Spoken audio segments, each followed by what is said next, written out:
Bem-vindos a mais um Pod Brasil, aqui com Ana Paula, apresentando esse canal para vocês, esse pod. Em breve vamos trazer convidados aqui para a gente poder refletir algumas situações dentro da política do nosso Brasil.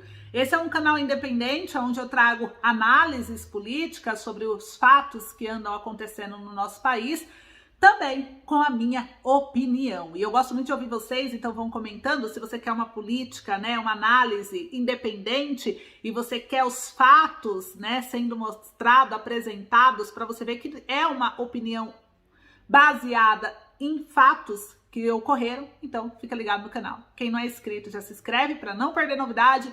Deixa o joinha que dá uma força tremenda no canal, compartilha bastante esse Pod Brasil, porque eu quero saber, isso pode, Brasil? Toca a vinheta aí. Gente, vamos lá para mais um vídeo, mais um Pod Brasil aqui no nosso canal, e eu vou trazer hoje para vocês um tema bem polêmico, com a minha opinião, que eu fico indignada com algumas coisas, Isso é uma notícia bomba, e é bomba mesmo, Explode a cabeça de qualquer um vendo isso que está acontecendo. A Venezuela à vista, Lula toma decisão, pega o Brasil de surpresa. Como assim, Ana? São várias notícias que vai trazer isso aqui que eu acabei de falar pra você. Você vai saber aqui agora comigo. Primeiro, começando que o Flávio Dino defendeu bandidos na intervenção em São Paulo. Aí quando as pessoas acusam a esquerda de que a esquerda defende bandidos, às vezes fala dos direitos humanos, que defende só o bandido, a família da vítima não é defendido. Eu assisti até uma série no Netflix, eu esqueci agora o nome.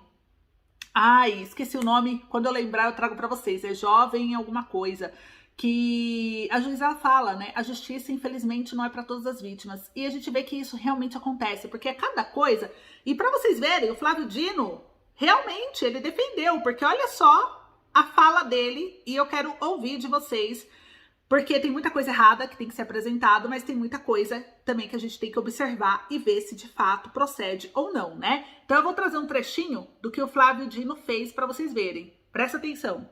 Chama atenção o fato de você ter um terrível crime contra um policial, um crime realmente que merece o repúdio, a repulsa, sendo usado inclusive uma pistola de 9mm, e houve uma reação imediata que não parece nesse momento ser proporcional em relação ao crime que foi cometido.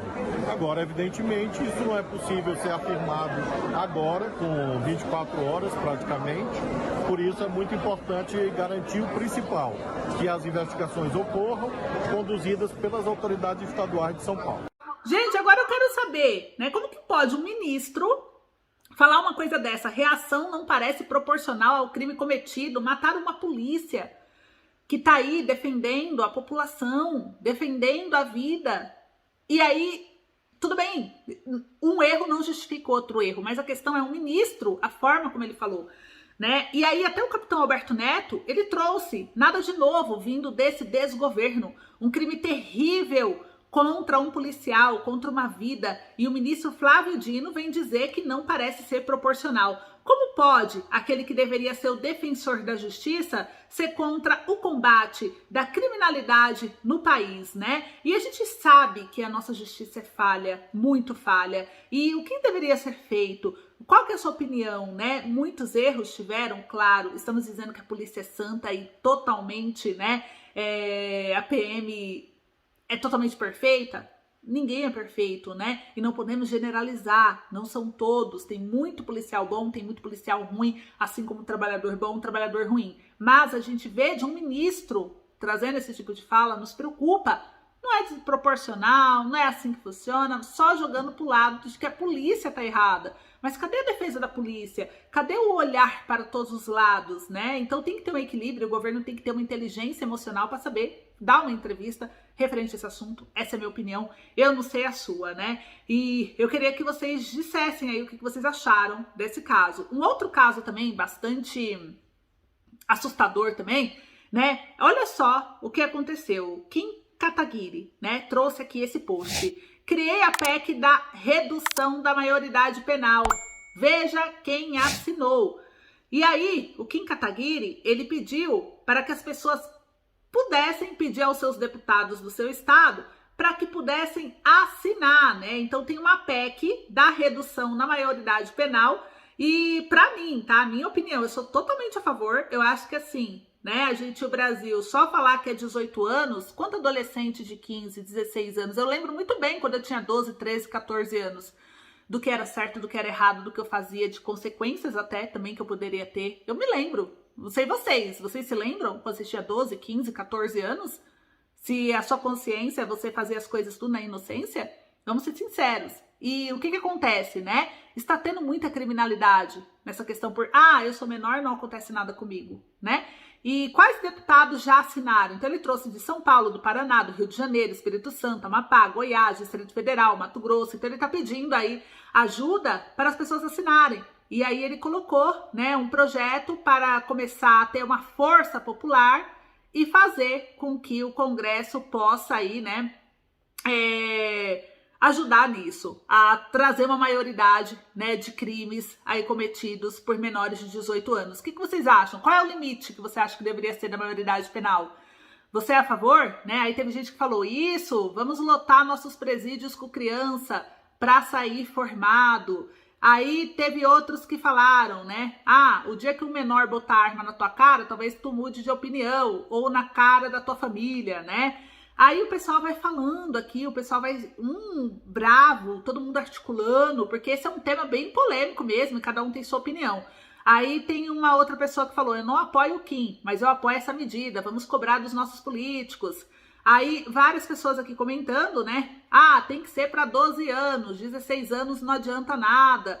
E aí, gente, o que vocês acham? Então, muita gente tem opiniões diferentes, a gente percebe o Brasil meio dividido em relação à maioridade penal e eu queria saber a sua opinião. Um outro tema também que aconteceu agora bem polêmico, o capitão Alberto Neto, ele colocou aqui, né, que o STF recusou, depois de 17 anos de vigência da legislação, suspender a discussão sobre a descriminalização do porte de drogas para uso pessoal. E precisamos conter esse absurdo, né, pois será totalmente prejudicial para o nosso país, principalmente nas áreas de saúde pública, que não tem como atender usuários de droga e na segurança, pois abre margem para o aumento do tráfico. É engraçado a gente ver o STF, parece que ele está tomando uma liberdade, assim, ele está se sentindo tão livre para tomar algumas ações que dá a impressão que é o Congresso que teria que votar, né? Olha só o que o capitão Alberto Neto disse. Quero chamar a atenção do Congresso, da população brasileira. O STF está decidindo se o artigo 28 da Lei de Drogas, que trata sobre o uso, a posse da droga, se vai descriminalizar. Hoje, só para que a população entenda, o uso da droga é crime, mas não tem pena de prisão. As penas são advertência, trabalho comunitário, fazer cursos, é isso, é educativo a pena. Mas quando o STF decidir, que já está com 4 votos favorável à descriminalização do uso das drogas, ele vai primeiro ultrajar e entrar nos nossos poderes, que é de legislar. A lei de drogas é de 2006 e agora, depois de 17 anos que o STF simplesmente acordou e está dizendo que o artigo 28 é inconstitucional, isso é um absurdo e vai causar um prejuízo na saúde pública, porque o número de usuários tende a aumentar e hoje nós não temos clínicas suficientes para atender um usuário de droga, um dependente químico, e nós não vamos ter, e vai causar um prejuízo na saúde, porque não tem hospital, não tem tratamento especializado, fora o aumento do tráfico de drogas. Olha o desserviço que o STF está causando. Então, assim, eu vejo, assim, minha opinião, tá? Reagindo a essa postura do STF em relação ao porte de drogas. Realmente, o que o capitão Alberto Neto faz sentido algumas coisas e eu vou trazer alguns pontos dentro da minha análise do que eu acho. Primeiro, o Brasil tá preparado realmente? Porque realmente clínicas de usuários de droga é muito difícil, essas clínicas de reabilitação, recuperação. Qual que é o plano? Você vai liberar uma droga, qual que é o plano que você vai ter no Brasil para cuidar dessas pessoas? Né, que se forem se tornar viciado, porque o número de viciados vai aumentar, porque já foi provado, vários médicos trouxeram que a maconha, ela vicia sim. E como vai controlar isso? Quem é que vai vender? Como pode vender? Antes de aprovar, não importa quantas gramas você pode carregar para uso pessoal, que tudo bem, né? A gente só tá legalizando uma coisa que já fazem mesmo por trás. Isso é grave, porque você já sabe o que faz por trás e não aumenta uma penalidade, não coloca uma prisão, não coloca uma sentença maior, não faz a lei valer, isso é grave, isso mostra incompetência, na minha opinião. Então, já que não funciona, todo mundo fica realmente pegando droga ilegal mesmo, então vamos liberar. Então, assim, será que é a solução? E a droga, ela abre oportunidades para outras drogas. Então, hoje a maconha tá liberando, tá legalidade. Já foi provado através de psicólogos, né, que comentaram, eu assisti, né, na verdade, alguns psicólogos falando, e eles disseram, fez sentido na minha cabeça, porque assim, olha, o jovem, ele é muito influenciado, né, todos nós somos influenciados pelo meio que vivemos. E aí o que acontece? Ele tá ali, podendo levar a droga dele, portar a droga dele, ele vai ver um amigo, de repente, fumando uma outra que é ilegal. O proibido é mais legal. E aí ele tá ali, isso vai abrir uma oportunidade, porque ele já pegou a maconha mesmo, que é legalizada. Então, o que faz é um pulo para ele ir para outra droga. Quando tem uma proibição, a pessoa se policia mais. Ela pensa um pouco antes dela ir. Mas é ilegal, se me pegar eu tô frito. Então, a pessoa às vezes evita aquele caminho e evita de usar. Pode acontecer, tá? A gente tá falando no geral de quando uma coisa é liberada. Então, são vários erros. Outra, o STF tomando essa decisão, falando que é inconstitucional agora, igual o capitão Alberto Neto disse. Então, assim, o Congresso tem que começar a se mexer. Teve gente que até falou, já pode fechar o Congresso e o Senado, pois tudo é o STF que decide, pelo visto, né? O STF tá tomando algumas frentes. Teve pessoas que falaram, Ana, mas o Congresso demorou de votar isso, já é um tema complexo de muitos anos e o Congresso não toma atitude. E a solução é fazer o STF tomar atitude, o poder de legislar. Então, para que o Congresso tá lá? Né? A gente tem que fazer as coisas acontecerem, gente. Se tem lei, a lei tem que ser cumprida. Não é ficar criando essas outras alternativas porque a lei não é cumprida, assumindo que a lei não funciona. Temos que resolver, a lei tem que funcionar. Como ela vai funcionar? Então é minha opinião. Eu acho que deveria ser mais ou menos por esse caminho. Não sei se você concorda ou não. Uma outra questão aqui também, o Guilherme Boulos, o prefeito Ricardo Nunes e o governador Tarcísio estão usando a Sabesp para fazer barganha política. Se a empresa for privatizada, pode ter certeza que essa conta de água vai aumentar. E privatização realmente tem essa questão. Às vezes a gente acha que vai melhorar, pode melhorar uma qualidade, porque o investidor ele tem dinheiro, mas ele visa o lucro. Olha só. Oi, gente. Estamos aqui no Congresso Nacional e eu vi hoje assim, uma coisa absurda, que a privatização da Sabesp, que garante serviço de água para milhões e milhões de paulistas, a maior companhia de saneamento da América Latina, virou moeda de troca política entre o prefeito de São Paulo, Ricardo Nunes, e o governador Tarcísio. O governador quer privatizar a Sabesp, só que precisa do aval da Prefeitura de São Paulo, o prefeito quer o apoio do governador para a eleição, e aí essa é a negociação que está sendo feita. É uma vergonha. Sabe quem perde com essa negociação? Todos nós paulistas. Porque a privatização que eles querem fazer na Sabesp vai aumentar o preço da conta de água. É isso que está sendo defendido. Basta ver, aliás, o que aconteceu com a conta de luz depois da privatização, com a Enel. Todo mundo está sentindo isso na pele. E tem mais. Se você pegar o último caso de grande privatização de empresa de água, de saneamento, que foi a SEDAI no Rio de Janeiro, o preço das tarifas chegou a aumentar em alguns casos 800%. E a quantidade de reclamações aumentou 6 vezes. Em Manaus, que é uma privatização mais antiga, esse ano a tarifa aumentou 18%, enquanto que o aumento da tarifa da Sabesp esse ano foi de 9%, metade. É esse modelo que eles querem trazer para os paulistas e ainda fazendo negociata eleitoral.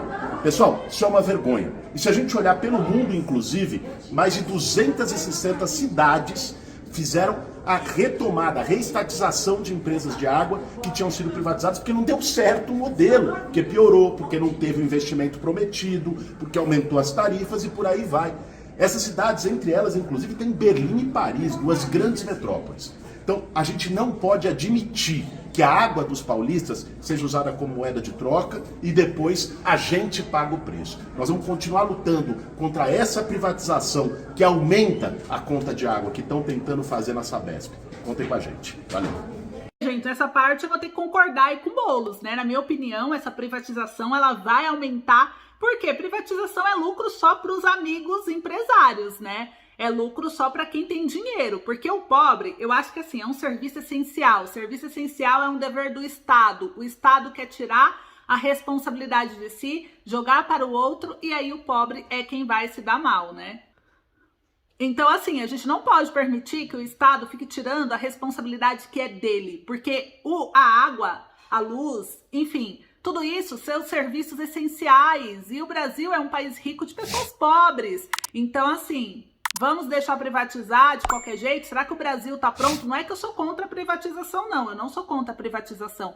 Mas eu sou contra o governo tirar a responsabilidade de cima de si, querer privatizar algumas coisas e fazer com que só para ele visar lucro, visar a questão eleitoral e o povo se lascar, porque o empresário visa lucro. Eu mesmo, se eu compro uma empresa, eu quero ter lucro. Eu vou querer ter prejuízo? Eu vou querer ter dor de cabeça? Você acha que ele vai deixar a sua conta ali? O governo pode fazer algumas cláusulas, falando para ele manter o preço até X valor, fazendo algumas negociações, sei lá, mas mesmo assim, é como ele disse, né? Alguns países, algumas cidades grandes, muito mais evoluídas que o Brasil, inclusive, chegaram a voltar atrás de uma atitude dessa porque não deu certo. Então o Brasil tem que olhar o porquê não deu certo nessas cidades e ver se ele tem a competência de gerir isso para não prejudicar o povo brasileiro. Minha opinião, né?